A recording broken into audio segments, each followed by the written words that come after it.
So we've been with Platinum now for 3 years, and I don't really have a reason why we joined Platinum. It just felt like the right thing to do. We had a pre-existing business, and I guess if I was to think about it, what I would say is probably needed help going from being a tradesman to being a business owner.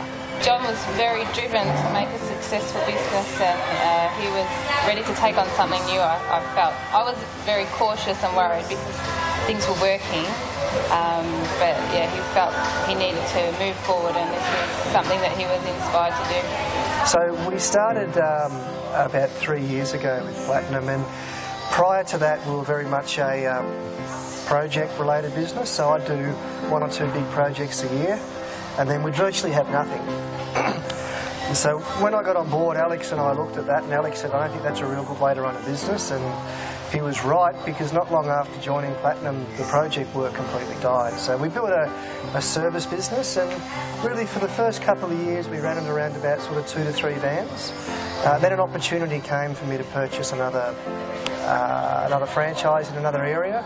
So we took that on, and in the space of the past 12 months we've grown from around about 3 to 4 vans to I think around about 7 to 8. What sort of helped me make the decision was I'm very much in tune with the way things feel, and it all felt right from the start. But when I flew to Sydney and sat down with Josh for a couple of hours, it felt really, really good then. So that was what was the key catalyst to help me make the decision.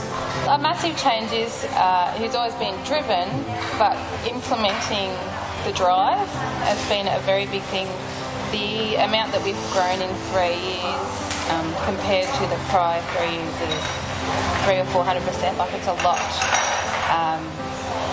And he's always growing, and there are always positive changes. There's no negatives at this point.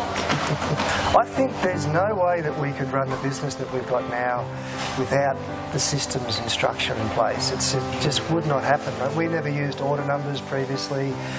We didn't really track what was happening. Like I only got a financial report at the end of the financial year, so if I look at where we are now compared to where we were, if we were operating the same way, it'd be just a disaster. I talk with Josh or I talk with Alex, and I know everything that I'm doing they've already done, so I don't have to try and think my way through it. If I've got an issue or a problem, they've already faced it, and that helps me when it's time to grow a little bit. Instead of second-guessing myself, I feel more confident in making that decision, if that makes any sense. So I think that's a big thing, because when you're in business, it can be quite lonely, especially when you own a business. You generally don't have people to talk to. When you come to a conference and you meet them, and I think it's not the first conference you spend time with people, it's the second and third conference, and you get to develop a deeper relationship. I think that's really, really cool. And when one of your customers, or one of my customers, rings up and says, look, we've got this project or we've got this job here, do you guys have anybody there that can help us? It's really cool that I can say, actually, yeah, we do. I'll give them a call for you and see if we can facilitate some sort of a connection. I think that's really cool. We've got an operations manager in place now, so the next step for us in the office will be to have an estimator, and then what I'd like to do is really feel comfortable to remove myself completely from the day-to-day operations of the business, but still have a role in just making sure it's heading where I want it to go and it's achieving the things that I want it to achieve. So I'm looking forward to a bit more of a relaxed lifestyle, I guess. Yeah, well, I guess if you're considering Platinum, I've got a pretty sort of short message. Just do it. I mean, what have you got to lose?